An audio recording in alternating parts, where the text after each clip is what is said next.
대한민국에서 가장 긴 역사를 가진 수제화 거리가 중구에 있다고 하네요. 일제강점기 시대에 일본의 구두 제작 기술이 전파돼서 이 수제화가 시작된 한국에서 구두가 만들어지기 시작한 그런 곳이 그 중구의 염천교 수제화 거리라고 하네요. 그 거리에서 오랫동안 구두를 만드셔 온 거죠. 고기왕 명장님의 얘기를 들어보도록 하겠습니다. 자, 그 수제화 거리에 대해서 좀 말씀 좀 부탁드릴게요.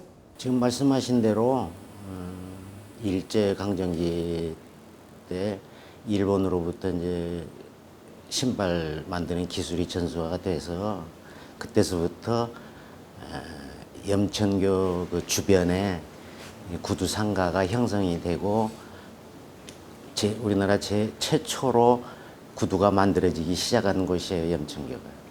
그때 구두를 누가 이렇게 많이 신었을까요? 그때 당시에. 글쎄 뭐 여러 이제 사회 지도층 뭐 이런 분들 많이 신으셨겠죠. 그때는 이제 아주 참 서민들 이런 분들은 그 고무신이나 아니면 이제 집신을 신으셔 할 그런 시기였으니까. 그때는 우리나라가 가죽을 만드는 기술이 없었다고요?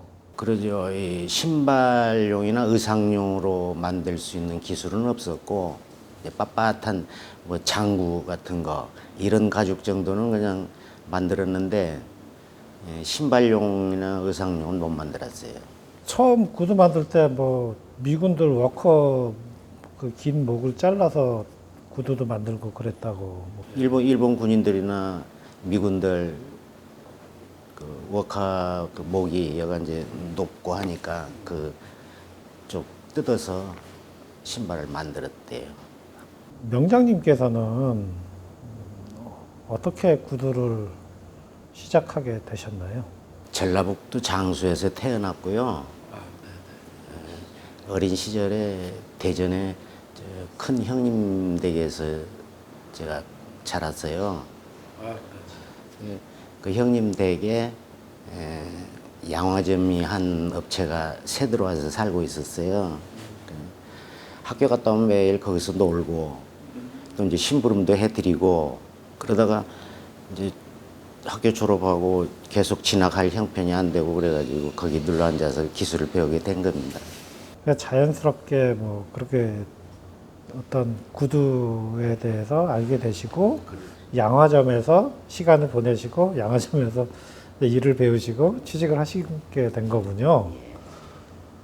그러다가 이제 서울로 올라오셨잖아요. 서울로 올라오시게 된 이유가 어떤 건가요? 대전에서는 그 기술이나 자재나 모든 게 한계가 있어요. 그래서 기술도 좀 더 배우고 이렇게 하려고 서울로 올라와서 이제 좀 더 배우고 75년 정도에서부터 이제 제 사업을 했어요. 염천교에서. 그러니까 염천교에서 이제 사업을 시작하신 이유가 있을 거 아니에요? 염천교가 아까 말씀드렸다시피 우리나라 최초의 구두가 시작된 곳이고 천국의 양화점들이 있었잖아요. 옛날에는 염천교에서 다 공급을 해줬어요. 도매를 했어요. 전국의 양화점들이 다 염천교에 와서 물건을 해다가 이렇게 장사를 했던 거죠. 워낙에 염천구가 그 대한민국 한국의 구두의 메카였기 때문에 이제 거기서 승부를 보신 거군요. 이태리 제화 운영하시는데 이태리 제화라는 어떤 그런 멋있는 이름을 가져오신 이유가 있으실 것 같아요. 전 세계적으로 이태리라는 나라에 그 만들어지는 신발 그 기술자들이 그걸 제일 알아주고 또 잘 만들고 그 나라가. 저도 그런 그 명품을 만들어 보려고 그런 이제 상호를 쓰게 된 거죠.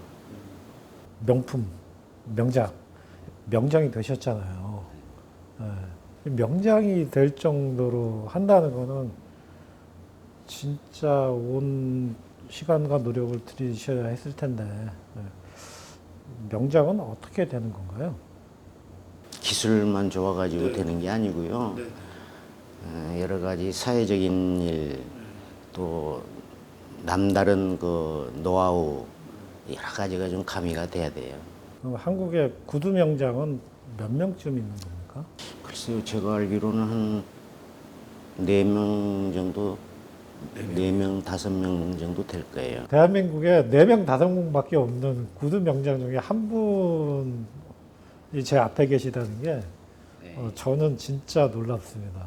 그 명장 되시면서 어떤 그 핵심적인 그런 기술적인 부분이나 어떤 명장으로서 인정받는데 결정적인 역할을 했던 그런 어떤 부분들이 있으실 것 같은데 그 부분에 대해서 얘기를 해주세요. 지금까지는 이제 손님의 발을 종이에다가 연필로 긋고 자로 재서 했어요. 근데 이제 저는 그 누르면은 복원이 안 되는 스폰지 네. 거기에다 이제 발을 찍어요. 가지고 거기에 그 석고를 부어가지고 그 내 발이 그대로 석고가 나온 그 상태에서 이제 신발을 만들다 보니까 굉장히 편하게 할 수 있죠. 딴 사람보다. 그 본을 뜬 거군요. 그래가지고 그걸 바탕으로 그러니까 보통 이렇게 종이에다가 이렇게 선을 그으면 평면적인 설계를 하게 되는데 그런 어떤 석고를 만들어서 하게 되니까 입체적인 그 구두 설계가 되겠군요. 아치나 모든 이런 부분이 다 그대로 반영을 해서 만들 수 있으니까 굉장히 편하게 할 수 있죠. 그러니까 입체적인 설계 때문에 그렇게 이제 그 편하게 구두가 나오는 건 알겠는데 그거 말고 다른 비법이 있습니까? 남들하고 똑같은 재료를 쓰나요, 그냥? 오랜 이 일을 하다 보니까 이제 자재를 선택한다든가 또 저한테 가지고 오는 그 자재 그 업주들이 굉장히 그 선별을 해서 저한테 보내주는 그런 게 좀 유리하죠. 좋은 걸 최고의 이 자재. 좋은 재료 쓰시고 설계 꼼꼼하게 하시고 그러면 단골들도 많이 있으실 것 같아요. 저는 전 세계적으로 단골이 계셔요. 우리나라만 있는 게 아니고 예.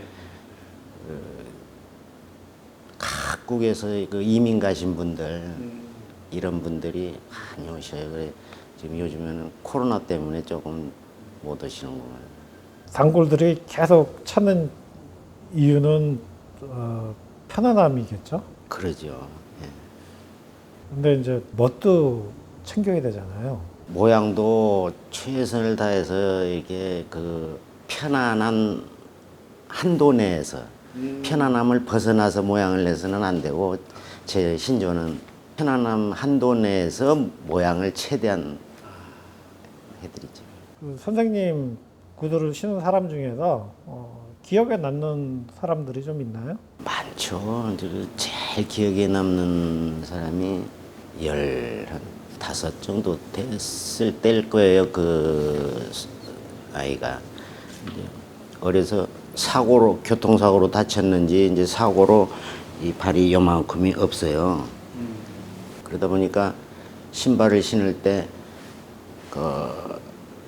고무줄이나 막 끈으로 이렇게 얼기설기 묶어가지고 이래가지고 신고 이라고 학교도 다니고 이러다 보니까 친구들이 굉장히 이제 그 따돌림도 하고 그 굉장히 그 홀로 그런 그 외로운 그런 생활을 하고 이러고 있는데 이제 부모가 맞춤 구두를 해주면 좋겠는데 맞춤 구두가 또 조금 비싸요. 그러다 보니까 그 형편이 안 되는 거예요, 부모가. 왔는데 보니까 그래요. 그래서 제가 몇 켤레를 해줬어요. 예. 그 아이가 그렇게 좋아하고 성격까지도 바뀌어요. 그 모든 사람들 그 대하는 태도나 모든 이런 것이 바뀌어요. 예, 예. 자신감이 있으니까. 자신감이. 예. 지금 얘기를 듣다 보니까 그냥 돈을 벌기 위한 선택이 아니라 선의에 의한 선택을 하셨던 것 같아요.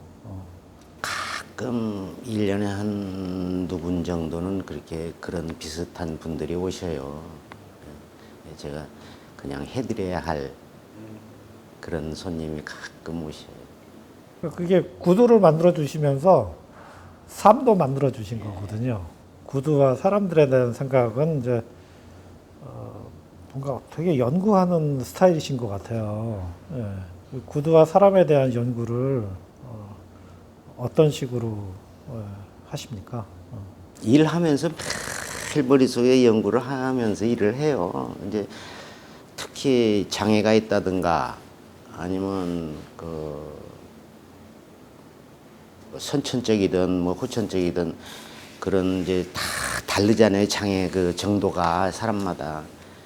그러면 한 분 주문을 맡으면 그걸 해결하기 위해서 며칠을 머릿속에서 어떻게 만들어 드려야 편하고 좀 만족해 하실까 이런 걸 엄청 연구를 해서 만들어요. 하나하나를 만들 때 그냥 공식이 있어서 공식대로 만들어지는 게 아니고 싸게 많이 만들어서 많이 팔아야 뭐 박리담회든 뭐 어쨌든 거기서 이렇게 좀 수입이 생기는 건데 이게 하나하나 정성을 들여서 하나하나 정성 들여서 구두를 만들고 하면 시간도 많이 걸리고 그리고 재료도 좋은 재료 써야 되고 그리고 그 사람에 맞춰서 해야 되고 이런 일들이 결코 쉽지 않은데 예, 그 어떻게 그런 일들을 하고 계세요? 그래도 큰 욕심을 부리면 못 하겠죠. 그런데 그렇게 큰 욕심 없이 또 그렇게 돈을 뭐 우리 아이들 다 학교 다 졸업했고 다 결혼했고 우리 가족들 전부 뭐 건강하고 그러니까 뭐 집 있고 뭐 크게 뭐 돈 뭐 벌어야 할 그런 입장은 아니에요. 돈이라는 게 욕심을 부리면 부리는 만큼 내 건강과 또 사회적으로 보기에 안 좋은 그런 그 경우도 발생을 할 수도 있고 지금 현재 이 정도만 돼도 저 그냥 경제적으로 큰 어려움 없이 그렇다고 넉넉하지는 않지만 그냥 좋아요. 표정을 보면 정말 좋아 보이세요. 그게 지금 너무 좋은데요. 그 오직 한 사람만을 위한 신발이라 만드는데 오래 걸리실 것 같은데 그 사람 발을 며칠을 연구를 해요. 시작하기 전에. 발 잴 때 내가 봤던 거, 발 잰 거, 대화한 거 이런 걸 다 일을 하면서 연구를 해서 이제 그 사람 신발을 시작을 해요. 그러면 시작을 하면 한 3일 정도 걸려요. 장애가 좀 있고 한 분들은 이제 평범한 건강한 사람들은 하루면 되는데 그런 장애가 있고 하신 분들은 한 이틀, 3일 이렇게 걸려요. 그러니까 그 좀 전에 했던 말씀 중에 그 사람과 했던 대화까지도 생각을 하면서 한다는 부분이 굉장히 좀 콕 들어오네요. 그러니까 어디가 불편했고 어디가 아프고 이런 거를 대화를 한 거를 다 저는 그걸 다 그 발젠 데다 메모를 하든가 제가 기억을 하든가 이렇게 해서 그걸 다 반영을 해서 만들어요. 그런 특수한 용도의 그 수제화 말고 다른 용도의 수제화들도 하실 거 아니에요? 네. 제가 이 수제 등산화를 해요. 아, 그렇죠. 그런 거 하셔야죠. 등산화 손님들은 전부 이제 건강하신 분들이라 타산에 맞는 장사는 이제 그쪽에서 좀 하고. 예. 그 기성 등산화하고 수제 등산화하고 차이가 있다면 이게 수제 등산화는 이게 좋아라고 말씀해 줄 수 있을까요? 등산화도 뭐 편안함이 제일 그 첫째고요. 등산을 하면서 발이 어디가 불편하다든지 그러면 얼마나 고생을 해요. 한번 산행했다가 편안함이고 이제 그 속에 깔창, 속에 깔창이 아주 특수하게 해서 그 깔창이 땀 흡수, 발바닥 그대로를 그 석고를 떴잖아요. 거기에 의해서 깔창을 또 만들어 드려요. 그렇기 때문에 깔창이 좀 특수하죠. 굉장히 완전히 편해요. 탁 붙는 거군요. 속에서 발이 이렇게 놀지를 않고 착 양말처럼 딱 달라붙어 발바닥까지 그렇게 해줘요. 아니 명장님이 만드시는 수제 등산화는 정말 기대가 되고 저기 등산 좋아하시는 분들 많이 명장님께 오셔가지고 신발 만드셨으면 좋겠어요. 많이 오셔요. 많이 오십니까? 예. 네, 그럼 걱정 안 해도 되는 거죠.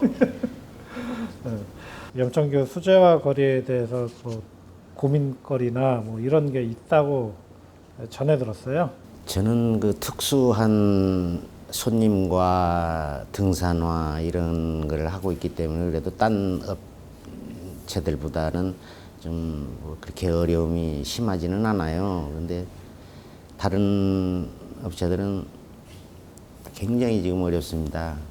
코로나 문제도 그렇고 또 그 이전에 그 중국이나 이런 외국에서 저렴한 구두가 막 밀려 들어오기 때문에 이 국내에서 만들어진 이 신발이 가격이 아무래도 조금 높잖아요. 중국 거보다는. 그러다 보니까 그 굉장히 힘들어요. 염천교 그 상인들이. 그래서 성동구청 같은 경우에는 그 성수동 그 구두 거리를 많이 이렇게 도와주고 광고해주고 이런 그 성수동의 그 구두 거리를 살려보려고 많이 애를 쓰잖아요. 근데 염천교는 이제 중구에 그 우리나라 최초의 수제화 거리인데도 불구하고 이제 그런 게 없다 보니까 많이 힘들죠. 그 상인들이 그런 부분을 좀 잘 좀 기회가 된다면 좀 염천교에 좀 많이 좀 도와줄 수 있는 그런 길이 좀 있었으면 좋겠어요. 우리나라 수제화 구두 그 원조이자 메카였던 염천교가 요즘은 너무 상황이 안 좋아졌다. 안타깝네요. 이게 그 전통들 쭉 이어왔던 것들이 자꾸 그 산업 논리에서 사라져가는 것 같은 사회 전체적으로 좀 마찬가지인 것 같은데 그래도 좀 소중한 것은 살려야 되지 않을까 그런 생각이. 마지막으로 명장님께 염천교 수제화 거리란 무엇일까요? 우리나라 구두의 메카죠. 그냥 짧게 정리해 주셨는데 우리나라 구두의 메카이고 자존심이고 그리고 고기양 명장님께는 그 인생 자체가 담겨 있는 곳이겠죠. 누군가 지켜야 되는 것들이 있는 것 같아요. 그 명장님 같은 분이 지켜주시기 때문에 거리가 염천교라는 거리가 그래도 있는 거고 그리고 그런 거리들이 모여서 결국은 우리가 사는 중구나 서울이 만들어지는 거잖아요. 그렇기 때문에 중구를 만드는 건 거리고 그 거리를 만드는 건 사람이잖아요. 그래서 우리 거리를 만들어주는 고기왕 명장님 존경합니다. 앞으로도 좋은 일 많이 하시고 잘 유지되었으면 좋겠습니다. 네. 감사합니다. 오늘은 여기까지 하겠습니다.